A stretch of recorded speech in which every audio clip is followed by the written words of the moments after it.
Today on Second Opinion with Dr. Ebony Jade Hilton, toxic people in your life. A new study says dealing with difficult personalities might actually make you age faster. We're breaking down how your social circle could be impacting your health and causing some of those gray hairs. And got headaches that won't quit? Well, before you reach for another pill, we'll show you what can really be causing the pain and how to finally get relief. And stress is not just in your head. One doctor explains how it can quietly trigger high blood pressure, migraines, and even digestive problems. Plus dementia and Alzheimer's. We're breaking down the difference and helping families care for loved ones navigating these challenging conditions. The answers start right now on Second Opinion with Dr. Ebony Jade Hilton.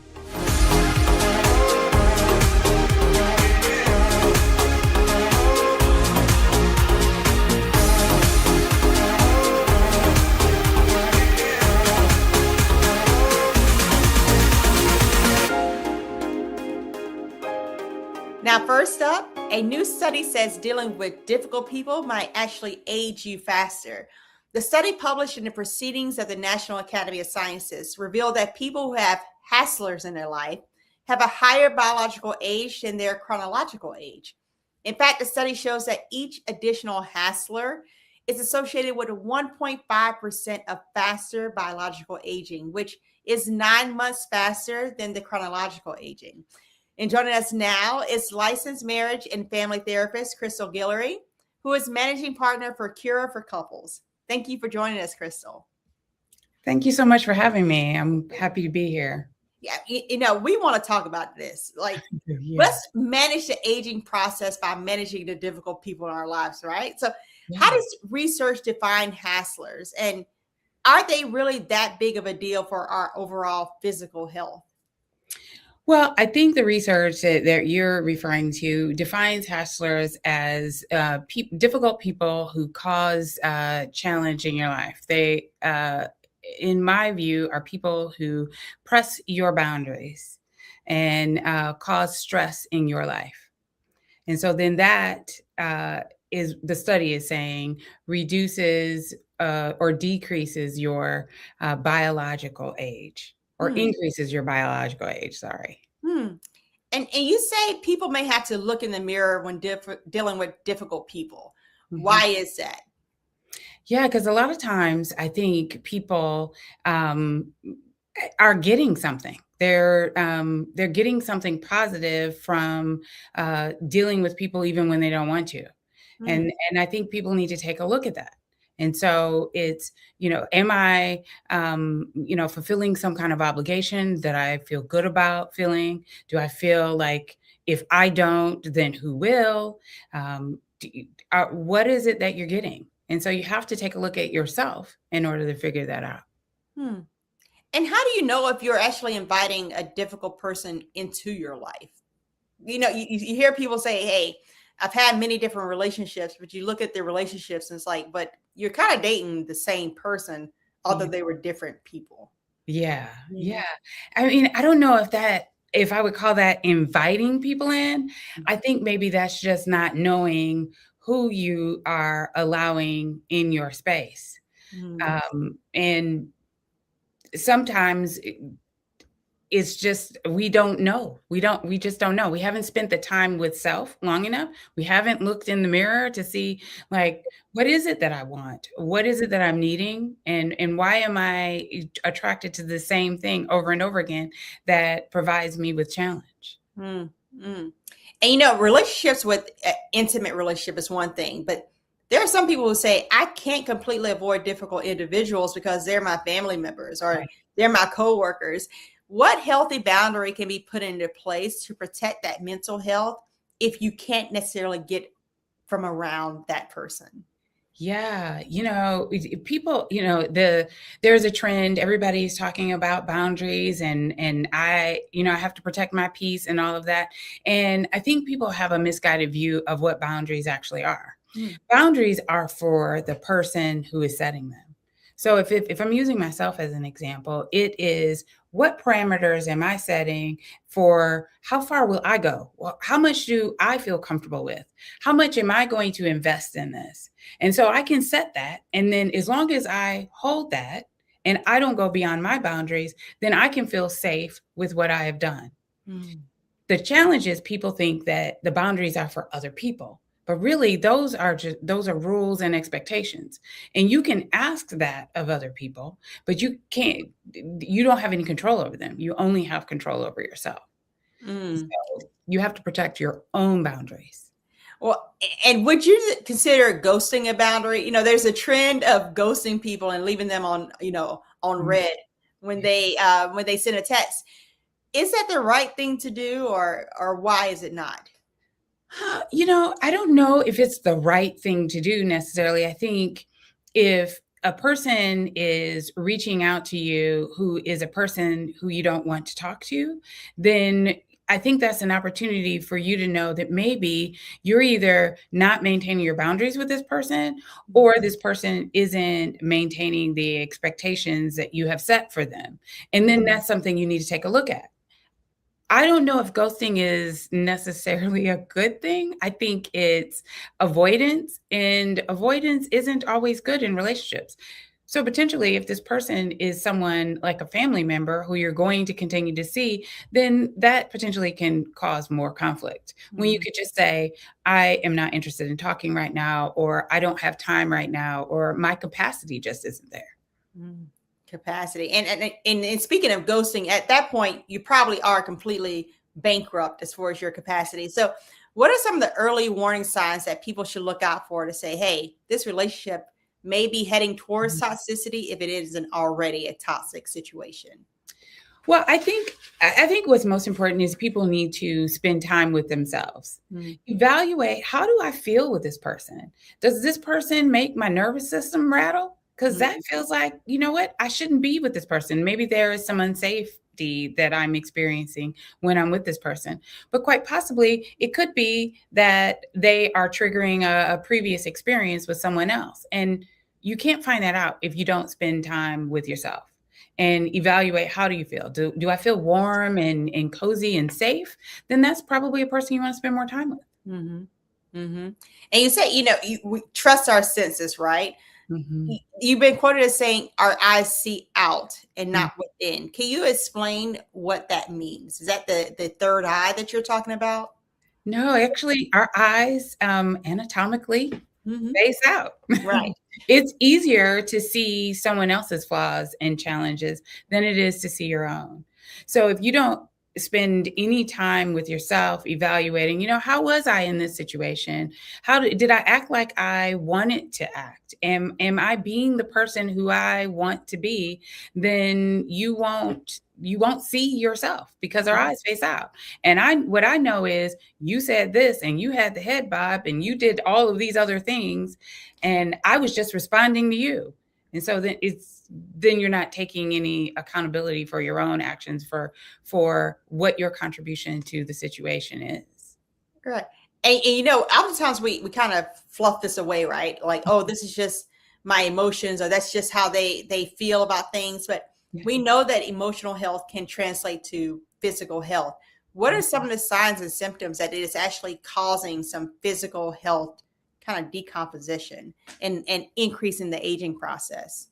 Oh, yeah. I would think signs would be fatigue that is unexplained. I would imagine that feeling dysregulated, like I don't know why I feel this way, like I'm angry and I don't know why. I would imagine that a person who is in chronically in situations with difficult people, that they are not feeling themselves. They may want to withdraw when normally they want to engage. It might look and feel a whole lot like depression, like, Mm. with, low mood and sleeplessness and not being able to have clear thinking, and or high anxiety as well, like, constantly thinking and overthinking in different situations, because how do I do the thing and not get the same result? So trying to figure out how I can do it differently. Um, it would be extraordinarily uncomfortable. Right. And if we have a listener right now that says, hey, I feel like I'm having some of those symptoms, and they have a hassler in their life, Are there Mhm. any practical, like 3 practical tips that you can give to them to say, this is how you can create and start to establish some of those healthy boundaries? Well, first I would say spend time with yourself and really think about what is it that I'm wanting here? What are the positives that I could get out of the situation and what are the challenges of the situation and how can I navigate them? So in doing that, you're then creating a plan. So you spend time with yourself and you create a plan. And then next, I would evaluate, what is my capacity? What Mhm. do I have enough energy to actually do? And, or is it somebody that I need to take some time away from? And I don't mean in the way of like cutting them off, but really taking a break. Mhm. Like, can I take a break? And, maybe it's a week's time so I can restore and then I can come back fresher. Hmm. You know what? Those are some very tangible things that I think we can all take. Somebody might need to take a boundary step from me. I don't know.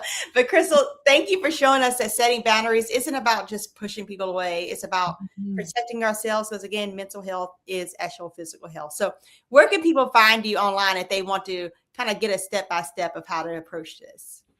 So you can find me at curaforcouples.com Cure and also at curaforcouples.com on Instagram. Cure for Couples. Well, thank you for joining us. Thank you. And coming up next, from difficult people now to stress and tension headaches, a hot button topic because it affects everyone. We're going to help you manage it. Stay with us.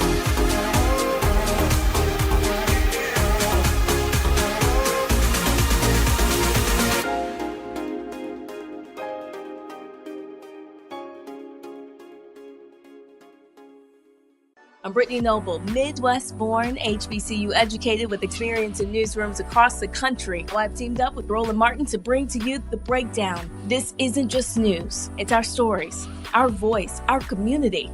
Join me for The Breakdown, Monday through Friday at midday, only on the Black Star Network. Why does it feel like we're going backward? Voting rights under attack, schools stripped of funding, Black history erased. This is the Trump MAGA agenda. They want to take us back. They are redrawing congressional lines in states across the country, deciding who gets power and who gets silenced. We see what this is, a power grab. Virginians won't be fooled. Show up, vote, take back our power. It's a temporary measure that gives the people, not politicians, the final say. Vote yes by April 21st.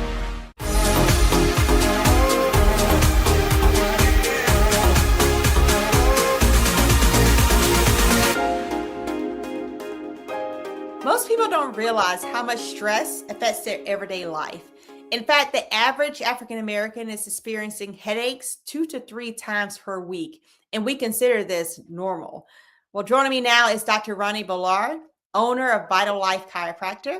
Good to have you back with us. Thank you so much for having me back. Yeah. Now, how exactly does stress translate into physical pain like headaches? Is it muscle tension, nerve irritation, or something actually happening within our nervous system? It's actually a combination of all of those things. So that's a great question. What's happening when our bodies get stressed is we are actually experiencing what we call fight or flight syndrome. And fight or flight simply happens when your body goes into this extremely stressed mode where the digestive system decreases in its activity, the muscles tense up and tighten. And what ends up happening is that as the muscles tense and tighten, if that goes on for an extended period of time, that can actually start to irritate the nerves and the pathways that go to different parts of the body. Hmm. Hmm. And for African Americans experiencing these headaches 2 to 3 times a week, and then we say, oh, this is just normal, like my head is just hurting. Is that really normal? Or when does it get to a point where we say, hey, this actually needs to be checked out? That's a great question. It actually needs to be checked out if it's going on for longer than about 15 days in a month. So we're talking about half the month, 2 weeks. And even though something is common like headaches, it doesn't necessarily mean it's normal. We shouldn't be experiencing headaches on a regular basis. If they're happening for more than 15 days within a month, we consider that chronic, and a person definitely needs to be checked out. Hmm. And what are some daily habits that may be contributing to these headaches? If someone says, hey, I do have it more than half of the month, like I feel like I have a headache literally every other day, multiple times throughout the day? Is it posture? Is it hydration? Like, what can be contributing to why people experience these and other people don't?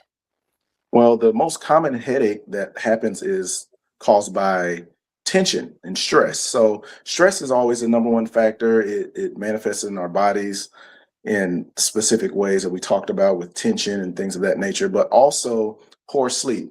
Poor sleep will lead to increased stress, increased tension in the body. So we have to make sure that our sleep is well, and also dehydration, as you mentioned. If the brain is not properly hydrated, the rest of the body is not properly hydrated, then headaches will just abound. Hmm. Hmm. And 87% of migraine sufferers report seeing a chiropractor to treat their headache pain. What are some of the techniques that you're using to help these people?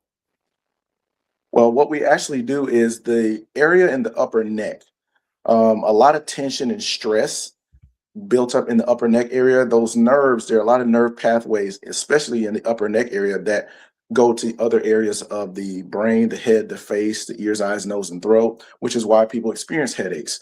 So chiropractic, what we do is we focus on adjusting that upper neck area and adjusting that part of the spine and increasing the spinal biomechanics and the motion, which actually will take the tension away from that area, which will also lead to decreased stress response and then also less tension. Hmm. Now, there are some concerns with some spinal manipulation, right? So how do you address those concerns? Well, the good thing about this has been studied multiple times. Harvard had a study recently where they basically said there's actually no causation between a spinal manipulation of the neck and any kind of adverse events. However, there is risk involved, just like with any specific procedure. So if a person comes into my office, a patient comes in and they ask me, hey, is this something that we can do? We make sure we do a thorough evaluation, consultation. We take x-rays. We check all of their health history to make sure that there are not any limiting or risk factors involved in them getting those specific adjustments to help with that upper neck pain leading to stress and headaches. And if you've had patients that come to you and they've done the manipulations and they've tried to do the hydration and changing of daily habits, when do you finally say, hey, we need to actually maybe look into a neurologist? Are there any signs and symptoms that point you to saying we need to go and escalate and think of other areas of intervention? Absolutely. If a patient is not getting better after, an initial period of maybe 4 to 6 weeks, we would refer out to a neurologist just to make sure they're not experiencing any other type of situations, any syndromes, any type of diseases or underlying causes that may have not been addressed properly. Because we look at a lot of different things, but we are trained to know that, hey, this person needs to be referred out for a further neurological evaluation or orthopedic evaluation, because there are some people that do not respond to the chiropractic care. There's very few people, but if they don't respond to it, we know when to refer those people out to get some further studies done. Mhm. And if someone is watching right now and they say, hey, Dr. Bolar, I have these chronic headaches. It's interfering with my personal life, my work life. I can't sleep at night.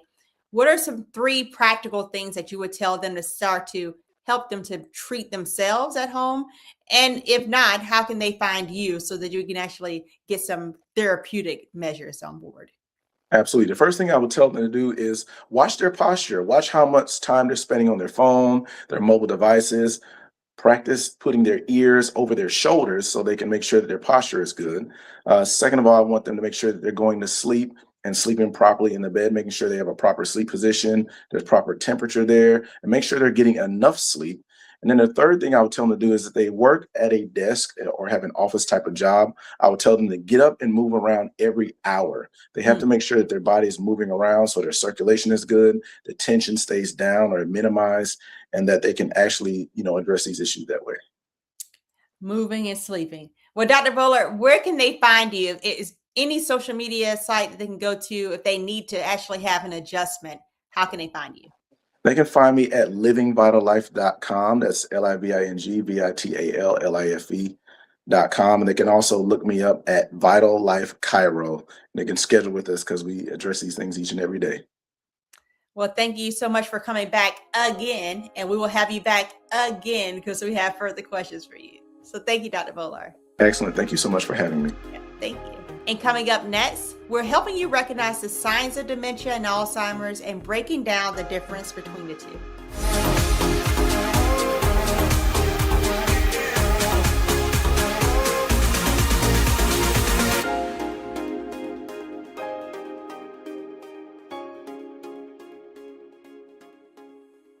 MAGA Republicans ended diversity programs, cut funding for Black students, and fired federal employees. And they won't stop there. Now, they've redrawn congressional maps so that they can rig the November elections. But we have the power to stop them. By voting yes for fair elections, we have the final say on who represents us in Congress. This is a temporary measure to restore fairness. They are not backing down, and neither can we. Make a plan to vote by April 21st and vote yes for fair elections.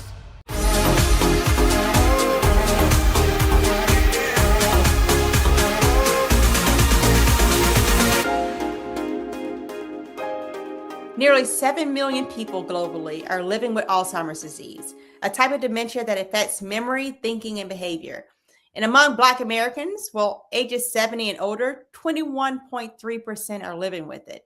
Joining me to discuss this epidemic is Dr. MaGee-Rodgers. She is Assistant Vice President and Trial Execution Services at Global Alzheimer's Platform Foundation. Thank you, Dr. Rodgers. Thank you so much for having me. Yeah. So what exactly is Alzheimer's disease? Yes, that is a great question. Alzheimer's disease is the most common form of dementia. So when we look at dementia, dementia is an umbrella term for Alzheimer's. So there's different types of dementia, which is Alzheimer's. And another one I wanted to let everyone know is Lewy body disease. And we also have vascular dementia and frontotemporal dementia. So those are 4 common types of dementia, which is Alzheimer's equates for 60 to 80% of cases that we see. And how do they differentiate from each other? Alzheimer's and Lewy body and frontal and vascular. How are they similar and different? That's a good question. So as far as vascular, that is when we see reduced blood flow to the brain, often when we see in strokes, right? For Lewy body dementia, it's associated with abnormal protein deposits. So you may, it looks totally different from Alzheimer's, right? You may have a little bit more of different movement, right? And as far as frontotemporal dementia, it affects your behavior, your personality, and language. You may not even be able to speak anymore. We also, I just wanted to mention, we have mixed dementia, which is a combination of 2 or more. What we often see is Alzheimer's with vascular dementia. So I just want to make sure that everybody is, aware of those types of dementia that can be where they can receive a diagnosis of. And do they carry different personalities, for lack of a better word? You sometimes see the associated, agitation or aggression with some forms of dementia. Is that across the board, or is one more particular than the other one? There's some more particular than the other, but you do see agitation in Alzheimer's, you do. And there's actually studies out there that are looking on how to treat those symptoms. But you also see in frontotemporal dementia patients, a lot of different personality changes and agitation, as well as Lewy body. So it looks different, but you do have some sort of agitation across those different dementias. And beyond age, what are the biggest risk factors for developing dementia of all types? Is it genetics? Is it cardiovascular health, lifestyle habits? What is it? You hit the nail on the head. It's all of the above, right? Genetics does play a role. Our environment does play a role. We have actually seen some current studies that are looking at noise pollution and how that can play a role. Also, your diet is very important, right? What you eat. You are what you eat is what we say. So we also encourage people to look at the MIND diet. The MIND diet is actually for brain health, and it includes, green leafy vegetables, olive oil, fish, poultry, vegetables, fruit. So that plays a major role, right? And then what we want to just make sure you're aware of your surroundings and how social, right, you are, right? And then how much sleep you get. Sleep is a very big determinant of your cognitive health. So it's very important to get a lot of sleep. Now, you mentioned something that really triggered my interest. You said noise noise pollution, right? Yes. Now, you see people walking around all the time with headphones on. You hear them on the plane, and you're like, hey, even though you have your headphones on, I can still hear everything you're listening to. Is that the type of noise that you're talking about? Is it just the loudness of it, or is it you're listening, it's a loud noise for prolonged periods of time? A long noise for prolonged periods of time. So also where you live, like in city, like urban areas, Right. when we talk about, right, hearing ambulances, right, police, hearing outside noise, hearing cars at night, that type of thing too plays a role in noise pollution. But like you said, also just the everyday occurrence that we hear, prolonged, right? How loud is our earbuds? How loud is our music that we're listening to? Because that can affect our overall cognitive health. And what are some of the signs, the early signs of dementia development, and how important is early diagnosis to actual treatment plans? Like, are there any treatment plans available? There are some treatment plans available. We actually have several medications that are now FDA approved, but it's very important to have an early diagnosis in order to get right. Make sure that you qualify for those medications. Some of the symptoms that you want to look for is if it's affecting your daily life, right? If it's something that's really affecting how you navigate throughout the day, right? If your judgment, right? Your judgment, is that affected? Communication, language, right? If you can't remember, I like to give an example of, let's say you see a remote, right? And you just can't remember what that remote is for. What does it do, right? Those kind of things, right? You're driving, right? And you just forget how to get to your destination, right? Like, you've done it multiple times, you've done it before, but you forget all of a sudden on how to get there. So those are some of the symptoms you want to look out for. And it's always important, like we say, to also talk about these concerns and symptoms with your primary care physician. And if you are that person that says, hey, you mentioned where the remote, I've done that earlier this week, or I was driving home and I had no clue how I ended up where I ended up. Are there any foods, vitamins, or anything that could potentially slow the process of this dementia getting more progressively worse? Yeah, that's a great question. You just want to make sure that you do understand where your vitamin levels are. I know vitamin D is very important, plays a vital role. I know in the African American Black community, we tend to see lower vitamin D levels. So that's important that we have, you eat the foods that you need, right? Leafy vegetables, right? Drink milk, right? That type of thing, dairy, that's where you can get some of that vitamin D, and get plenty of sun, right? Sun, that helps with those vitamin D levels. There is still research out there about what you can eat. I know there's been some studies about the red grapes, how they can help with cognitive decline over time. But like I had mentioned, the MIND diet, just making sure you eat lean meat, like poultry, fish, green, leafy vegetables, nuts, olive oil. Those tend to help prevent or reduce the risk of dementia. And is there one group or subgroup more likely to progress to dementia, whether that's race, gender, a region within our country? Does it tend to impact some more than others? Yes, unfortunately, it does. It tends to affect the Black and African American community. Unfortunately, we are 2 times more likely to be diagnosed with Alzheimer's when compared to Caucasians. And we are 35% less likely to receive a diagnosis. So unfortunately, we wait until it's too late to get to that diagnosis, right? And by 2060, it is expected that Alzheimer's will quadruple among African American and Black communities. Wow. So it's so important. And I also want to share that we're also looking at the role that Alzheimer's plays on perimenopause and menopause, because it does. There's some effects that we're seeing that it does affect women more, right? And we're looking at that perimenopause and menopause stage of what's going on there. Why are those differences? Because as you looking at those statistics, it affects Black women more than any other group in the United States. And can you explain that perimenopausal period?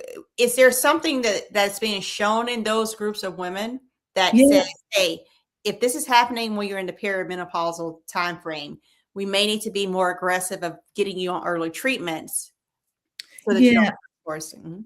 Yeah, that's a great question. One of the things we're looking at is the role of estrogen, right? Because when you look at perimenopause, menopause, right, estrogen depletes, right? We really don't have as much as we did when we were younger. So Mhm. we're looking at the role that estrogen plays. And also, some people say they get brain fog, right, around perimenopause, right? They also have memory problems and concerns. And we're trying to see what is the connection between that, right, and cognitive decline. So, unfortunately, there is some studies out there, but we need to do a lot more just to understand those differences. And if you are a woman who says, hey, I'm perimenopausal Mhm. and I'm forgetting everything, right? I have to Yeah. write notes. I can't remember what I'm saying in meetings. Should they go and proactively get on medications, or Yeah. is it just that they just have a higher risk? They have a higher risk. So I would just again encourage them to see their primary care physician.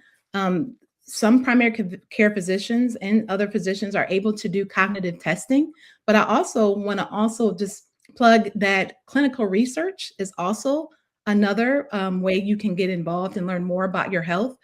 That's what we do, and that's how I support people's journey through this process. Is if you want to learn more, you can actually enroll in a trial. It doesn't have to be a trial that you get a study drug, but you can just learn more by completing an assessment that's going to ask you questions to see where your memory is. And you can use that as a baseline and get information that you can share with your primary care physician. But it's very important, just if you're interested, to consider clinical research. And where could people find these clinical trials, right? Do they go online and just kind of Google it, or is there a specific website or a foundation that says, hey, you can tap into us and we'll give you all the resources that you need? Yes. Clinicaltrials.gov, that lists pretty much every clinical trial that is taking place right now, and actually gives you a list of participating sites, so you can see if there is one near you. I can also share our website, which is Global ALZ platform.org, where we have a list of sites that are also participating in these clinical trials, and we have them listed by region. And you can also go there and see if there is a site participating near you. Well, thank you, Dr. Rodgers, so much for pointing us in the right direction. You said Global Alzheimer's Platform Foundation is a place that people can go to get the resources that they need, because again, the importance of early awareness, the research, the medications, the treatment, the diagnosis, all that is very important for us to know about, so we can hopefully try to curb this progression in the Black community towards Alzheimer's, and figure out why is it that it's more likely to be within our family members. So thank you for that. Thank you. Thank you so much for having me. I appreciate it. Thank you. And coming up next, caring for a loved one with dementia or Alzheimer's isn't easy. One caregiver turned advocate has some resources for you. So stay tuned.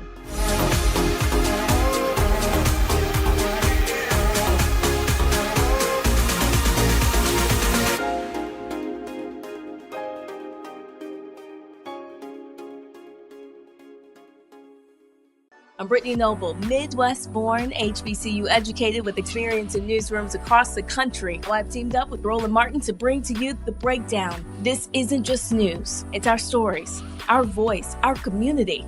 Join me for The Breakdown, Monday through Friday at midday, only on the Black Star Network. A decade of love, joy, and power. Black Voters Matter is 10 years old, and we are just getting started. This is love with a purpose. This is Black joy in motion. This is unstoppable power. Across campuses, neighborhoods, and back roads, let's go. We show up not just to vote, but to be seen, to be heard, to belong. We ride together, we organize together. We remind each other that our voices matter, because they always have.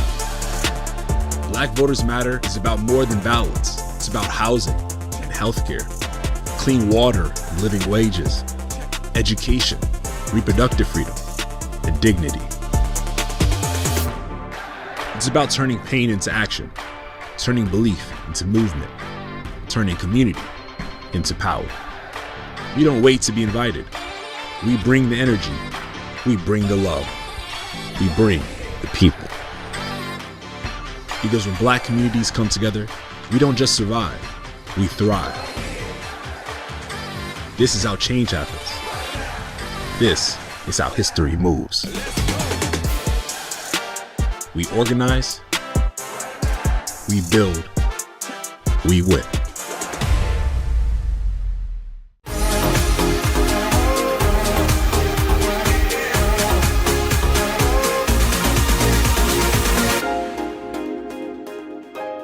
Now, our last segment broke down the medical aspects of Alzheimer's, a form of dementia. But did you know that more than 11 million family caregivers are providing unpaid dementia care, often without training, backup, or a roadmap? Well, joining me now is Dr. Macy P. Smith. She's a gerontologist, a caregiver, and an advocate, and the author of the Complete Dementia Caregiver's Guide, Expert Strategies for Dementia and Alzheimer's Care. Thank you for joining us, Dr. Smith. Thank you for having me, Dr. Hilton.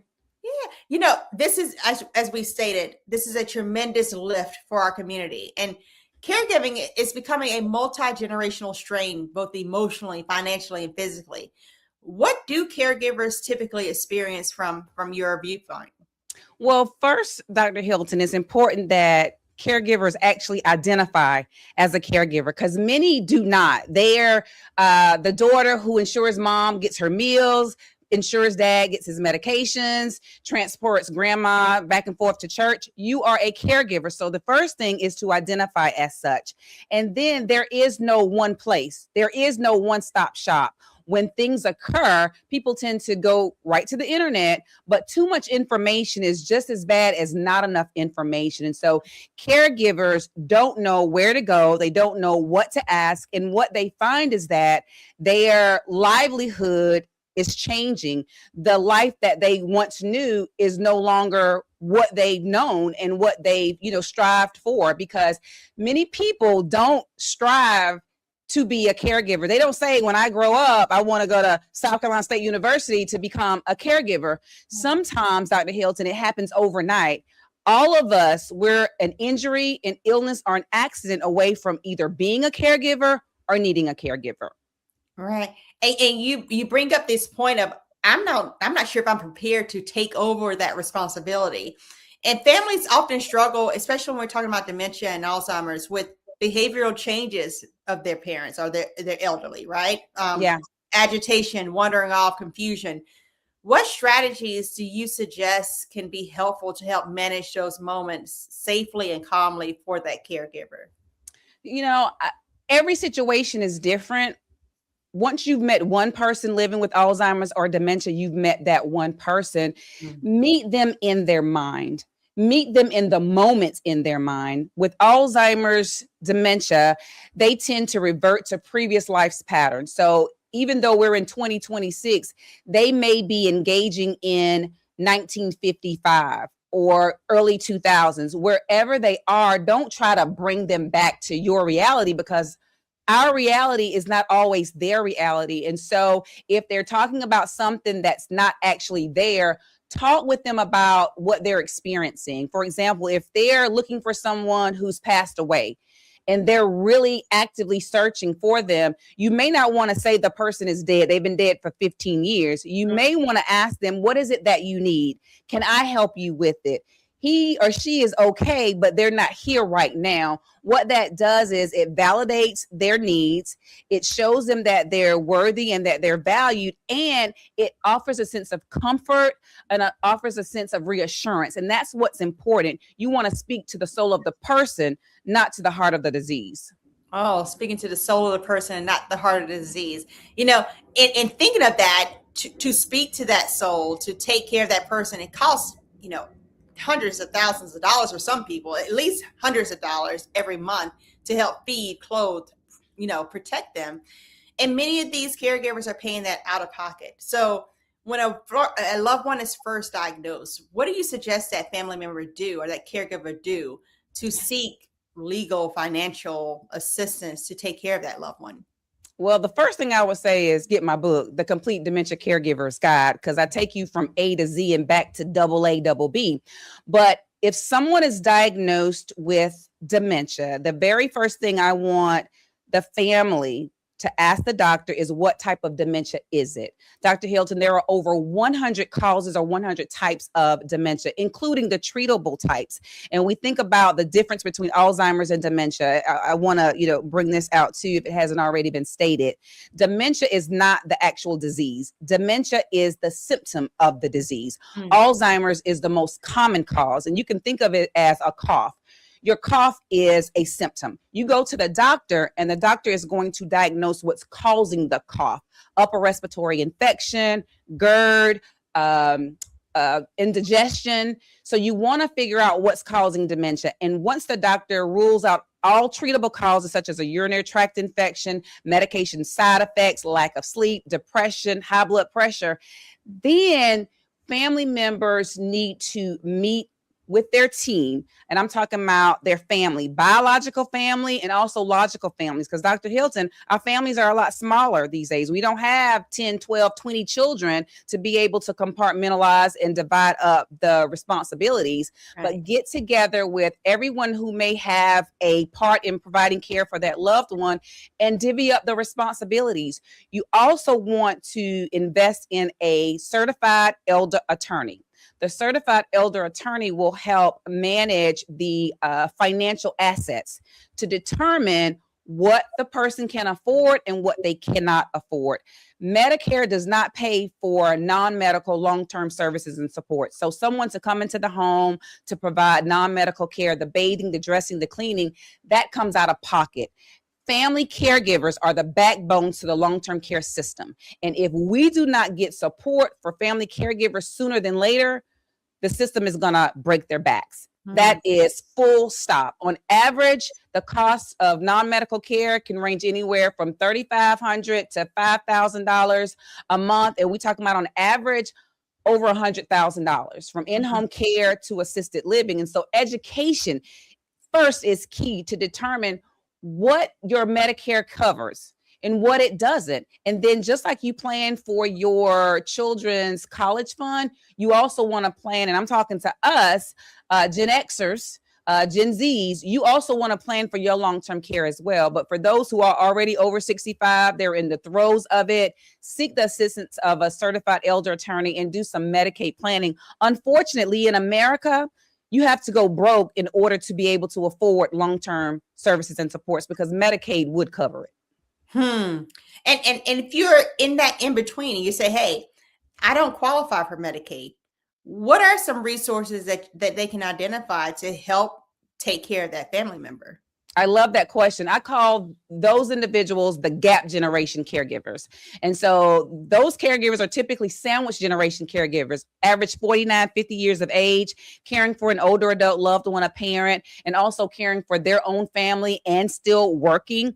And so the area agency on aging, the local area agency on aging, they have vouchers that can help with respite care. That's where someone comes in to sit and care for your loved one while you go to work or take a break because you have to practice self-care.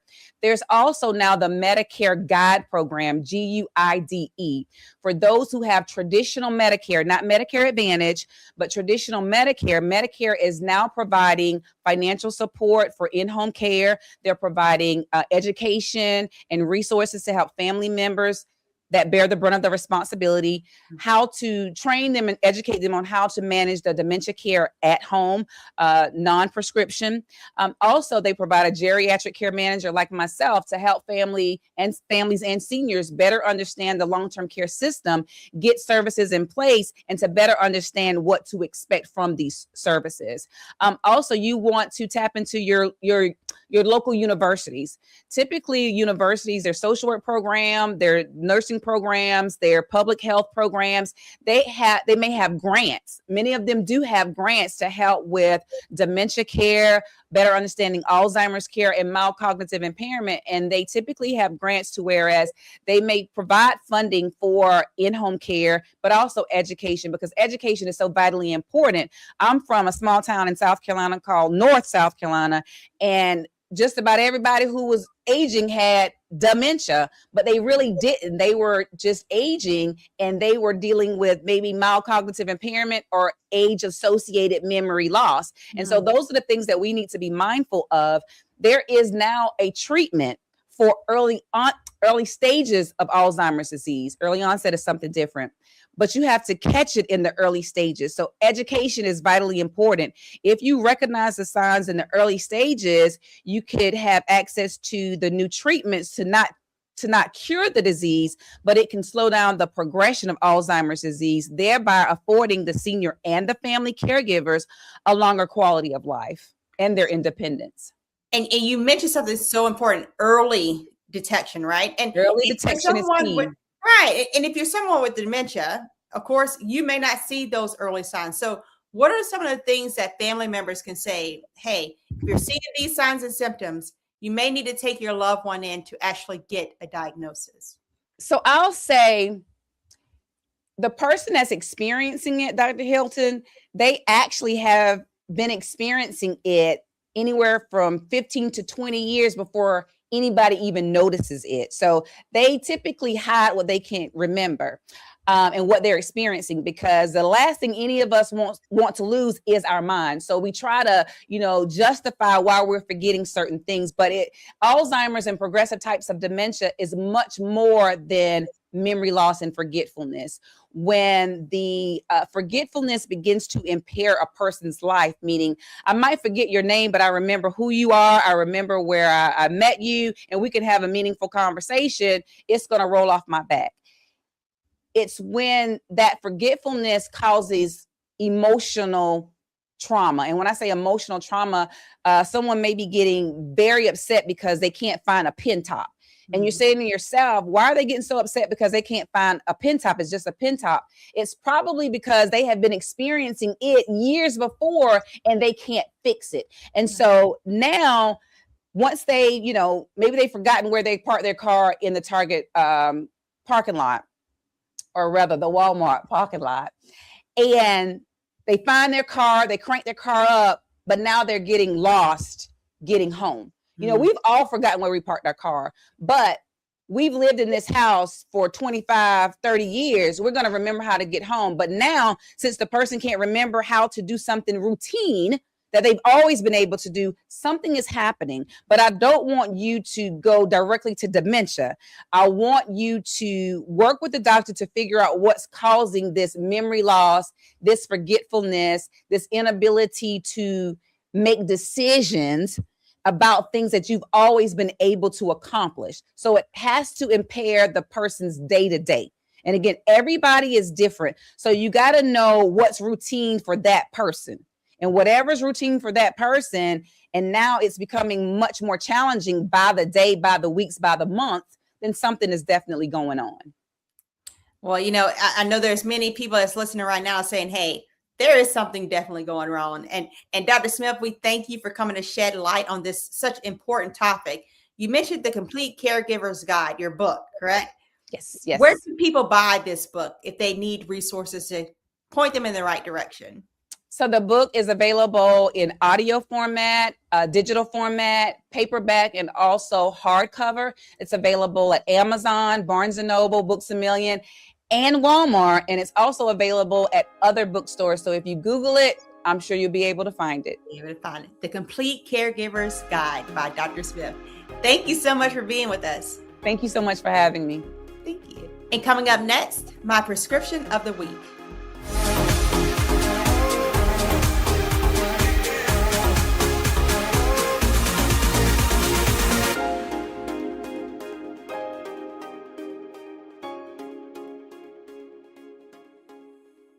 I'm Brittany Noble, Midwest-born, HBCU educated with experience in newsrooms across the country. Well, I've teamed up with Roland Martin to bring to you The Breakdown. This isn't just news. It's our stories, our voice, our community.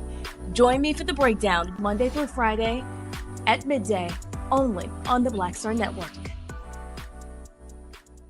Why does it feel like we're going backward? Voting rights under attack, schools stripped of funding, Black history erased. This is the Trump MAGA agenda. They want to take us back. They are redrawing congressional lines in states across the country, deciding who gets power and who gets silenced. We see what this is, a power grab. Virginians won't be fooled. Show up, vote, take back our power. It's a temporary measure that gives the people, not politicians, the final say. Vote yes by April 21st.